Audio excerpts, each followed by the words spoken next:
Gbekor Senior High School award lamentts ni mu e won finfin mantam mugu so e cancer school no tebia mu na niema hodo bi wo ho a etosini ewo mu konwanom ne ade kwade na wo mu nkakra ICT ho akade nyade se wono ewo bi enti emoa ma adesuane ade kire no nkoyi akyekirefo kra dabre mu no ha dwen ohaw no do school no panimfo ni Adom TV edim komoyi Afempinu ene dunkunu mu na wosi Gbekor Senior High School na ewo adakulu bepo no so ewo adaklamentts ni ewo fra mantam eye category C school na eka e-blocks a omampanyin dada Adom Dramani Mahama apenso wosi ya wode boa adesua ho nsem ewo manyimu abra headmaster woda school ya no Matthew Mensa Tomowifianu Kasawo, one third Student Representative Council celebration no asie no and wadi to just say school ni here akadie bibiri te se bia cheche forward wonum tibeto ICT laboratory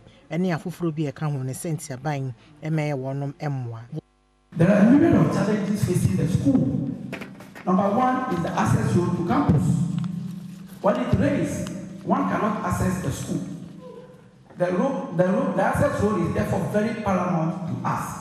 We as a school tried in our own small way to raise funds to see to the road, but alas, we came to our wit's end because it is capital intensive. 95% of staff members commute from home daily to school, even though some seek to rent in the communities around, but it's difficult to find accommodation. Anchirefo a wo hwe adesua ho nsem so e wo fra mantam mu Francis Yawo agbemadi e de to kroma nyina anim se wonom emo aban se be a obetumi ayempom tudwuma bebre e wo school mu honom. You are encouraged to own the school and mobilize resources to develop it. We should not be lost on the community of the school, that the school exists to help train its youth into responsible adults.